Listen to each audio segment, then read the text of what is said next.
Hello friends, कैसे हैं आप सब। I hope you are all good.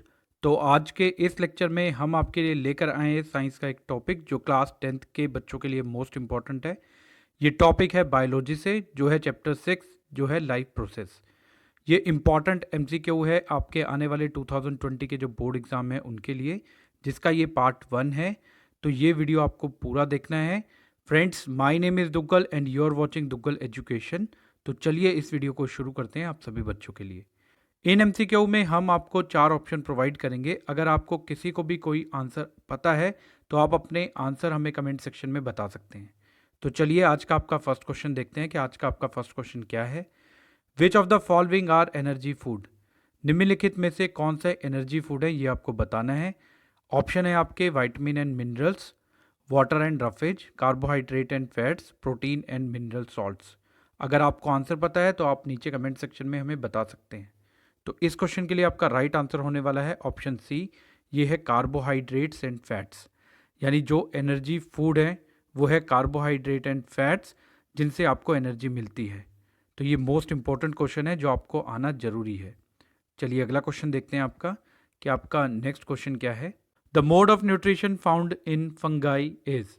जो यहाँ पर वर्ड लिखा है बच्चों, फंगाई, इसे आप फंगस भी पढ़ सकते हैं, जिसे हिंदी में कवक कहा जाता है। तो कवक में पाए जाने वाले पोषण का क्या तरीका है ये आपसे पूछा गया है। आपके ऑप्शन है autotrophic nutrition, saprotrophic nutrition, parasitic nutrition and holozoic nutrition. तो इनमें से क्या है ये आपको बताना है। तो इस क्वेश्चन के लिए आपका राइट आंसर होने वाला है ऑप्शन बी, ये है सेप्रोट्रॉपिक न्यूट्रिशन। यानी जो मोड होता है न्यूट्रिशन का फंगस का वो है सेप्रोट्रॉपिक न्यूट्रिशन। तो ये क्वेश्चन भी मोस्ट इंपॉर्टेंट है आपके आने वाले एग्जाम के पॉइंट ऑफ व्यू से। चलिए अगला क्वेश्चन देखते हैं आपका। आपका अगला क्वेश्चन है, in amoeba food is digested in the dash. Amoeba में खाना कौन पचाता है ये आपको बताना है। आपको 4 ऑप्शन दिए गए हैं, mitochondria, chloroplast, food vacuole and last option is pseudopodia. तो इस क्वेश्चन के लिए आपका राइट आंसर होने वाला है ऑप्शन सी, ये है फूड वोकल। तो ये भी मोस्ट इंपॉर्टेंट क्वेश्चन है जो आपके एग्जाम में पहले पूछा गया है, तो आपको ये याद रखना है। चलिए नेक्स्ट क्वेश्चन देखते हैं आपका कि आपका नेक्स्ट क्वेश्चन क्या होने वाला है। Which region of the alimentary canal observe the digested food. यानी आपसे पूछा गया है एलिमेंट्री कैनाल का कौन सा एरिया पचा हुआ भोजन अवशोषित करता है। आपको ऑप्शन दिए गए हैं liver, small intestine, large intestine या स्टमक। तो इस क्वेश्चन के लिए आपका राइट आंसर होने वाला है ऑप्शन बी, ये है स्मॉल इंटेस्टाइन, जिसे आप हिंदी में बोलते हैं छोटी आंत। तो ये भी मोस्ट इंपॉर्टेंट क्वेश्चन है जो आपको याद रखना है। चलिए नेक्स्ट क्वेश्चन देखते हैं। In which mode of nutrition an organism drives its food from the body of another living organism without killing it. आपसे क्वेश्चन पूछा गया है, किस जीव के पोषण में एक जीव दूसरे जीव के शरीर से अपना भोजन नष्ट कर देता है। आपको 4 ऑप्शन प्रोवाइड किए गए हैं। आपका फर्स्ट ऑप्शन है autotrophic nutrition, holozoic nutrition, saprotrophic nutrition and last option is parasitic nutrition. तो इस क्वेश्चन के लिए आपका राइट आंसर होने वाला है ऑप्शन डी, ये है पेरिस्टिक न्यूट्रिशन, जहाँ पर क्या होता है, एक जीव दूसरे जीव के शरीर से अपना भोजन नष्ट कर देता है। तो ये भी मोस्ट इंपॉर्टेंट है जो आपको याद रखना है। चलिए नेक्स्ट क्वेश्चन देखते हैं आपका कि आपका नेक्स्ट क्वेश्चन क्या होने वाला है। The contraction and expansion movement of the wall of the food pipe is called dash. Question समझिए कि आपसे क्या पूछा गया है।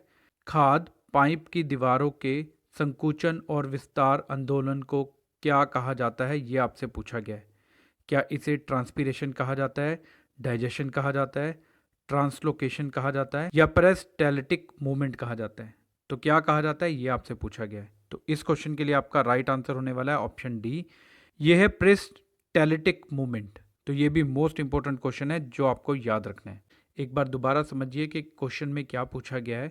क्वेश्चन में पूछा गया है कि खाद्य पाइप की दीवारों के संकुचन और विस्तार आंदोलन को क्या कहा जाता है। तो आपको ये याद रखना है, इसे कहा जाता है पेरिस्टाल्टिक मूवमेंट। तो मोस्ट इंपॉर्टेंट क्वेश्चन है जो आपको याद रखना है बच्चों। चलिए अगला क्वेश्चन देखते हैं आपका कि आपका नेक्स्ट क्वेश्चन क्या होने वाला है। आपका नेक्स्ट क्वेश्चन है, the site of photosynthesis in the cell of the leaf is called dash. एक पत्ते की कोशिकाओं में प्रकाश संश्लेषण की साइट को क्या कहा जाता है, ये आपसे पूछा गया है। क्या उसे प्रोटोप्लाज्मा कहा जाता है, साइटोप्लाज्म कहा जाता है, क्लोरोप्लास्ट कहा जाता है, या माइकोकॉन्ड्रिया कहा जाता है? तो इस क्वेश्चन के लिए आपका राइट आंसर होने वाला है ऑप्शन सी, ये है क्लोरोप्लास्ट। तो ये भी मोस्ट इंपॉर्टेंट है, जो अक्सर आपसे पूछ लिया जाता है। चलिए नेक्स्ट क्वेश्चन देखते हैं आपका नेक्स्ट क्वेश्चन क्या होने वाला है। Which of the following events in the mouth cavity will be affected if slavery amylase is lacking in the saliva? Question समझिए, आपसे क्या पूछा गया है। मुंह के गुहा में निम्नलिखित में से कौन सी घटना प्रभावित होगी यदि लार में लार की मात्रा कम होती है? तो आपके ऑप्शन है protein break down into amino acid, fat breaking down into fatty acid and glycerol, starch breaking down into sugar, and last option है ऑब्जर्वेशन ऑफ वाइटमिन्स। तो इस क्वेश्चन के लिए आपका राइट आंसर होने वाला है ऑप्शन सी, ये है starch breaking down into sugar. यानी क्वेश्चन समझिए दोबारा से, जब मुंह में गुहा में निम्नलिखित में से कौन सी घटना प्रभावित होती है यदि लार में लार की मात्रा कम हो जाती है? तो जो स्टार्च होता है वो ब्रेक डाउन हो जाता है शुगर में। तो ये भी मोस्ट इंपॉर्टेंट क्वेश्चन है जो आपको याद रखना है। चलिए नेक्स्ट क्वेश्चन देखते हैं कि आपका नेक्स्ट क्वेश्चन क्या होने वाला है। Roots of the plant observe water from the soil through the process of dash. Question समझिए क्या पूछा गया है। पौधों की जड़ें डैश की प्रक्रिया के माध्यम से मिट्टी से पानी को अवशोषित करती हैं। क्या उसे ओस्मोसिस कहा जाता है, डिफ्यूजन कहा जाता है, ट्रांसपीरेशन कहा जाता है, या इनमें से कुछ नहीं कहा जाता है? तो इस क्वेश्चन के लिए आपका राइट आंसर है ऑप्शन ए, उसे कहा जाता है ओस्मोसिस। तो वेरी इंपॉर्टेंट क्वेश्चन, ये आपको याद रखना है। चलिए नेक्स्ट क्वेश्चन देखते हैं कि आज आपका क्वेश्चन क्या है।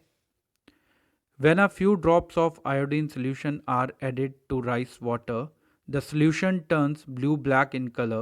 This indicates that rice water contains. Question समझिए, जब आयोडीन सॉल्यूशन की कुछ बूंदों को चावल के पानी में मिलाया जाता है तो जो चावल का पानी होता है वो नीले काले रंग में बदल जाता है। यह किस कारण से होता है? यह चावल के पानी में शामिल होता है, उसे क्या कहा जाता है, ये आपसे पूछा जाता है। यानी this indicate the rice water contain. इससे क्या पता चलता है कि चावलों में क्या है? क्या वो सिंपल प्रोटीन है, स्टार्च है, फैट्स है, या कॉम्प्लेक्स प्रोटीन है? इनमें से क्या है पता चलता है कि चावलों में क्या है, ये आपसे पूछा गया है। तो इस क्वेश्चन के लिए आपका राइट आंसर है ऑप्शन बी। इससे ये पता चलता है कि राइस में स्टार्च का लेवल ज़्यादा है। तो ये भी मोस्ट इंपॉर्टेंट क्वेश्चन है जो आपको आना बहुत ज़रूरी है। तो फ्रेंड्स, आपको ये वीडियो कैसा लगा? अगर आपको ये वीडियो अच्छा लगा हो तो इस वीडियो को लाइक, शेयर और कमेंट करना मत भूलिए। एंड अगर आप किसी भी टॉपिक पर वीडियो हमसे बनवाना चाहते हैं तो आप अपने सजेशन भी हमें दे सकते हैं या अपने टॉपिक हमें कमेंट सेक्शन में बता सकते हैं। एंड ऐसे ही और वीडियोस को देखने के लिए आप हमारे चैनल दुग्गल एजुकेशन को सब्सक्राइब कर सकते हैं और साथ में दिए गए बेल आइकन को भी प्रेस कीजिए ताकि आपको हमारे न्यू वीडियो के नोटिफिकेशन हमेशा मिलते रहें। Thank you so much for watching this video. Thank you so much friends.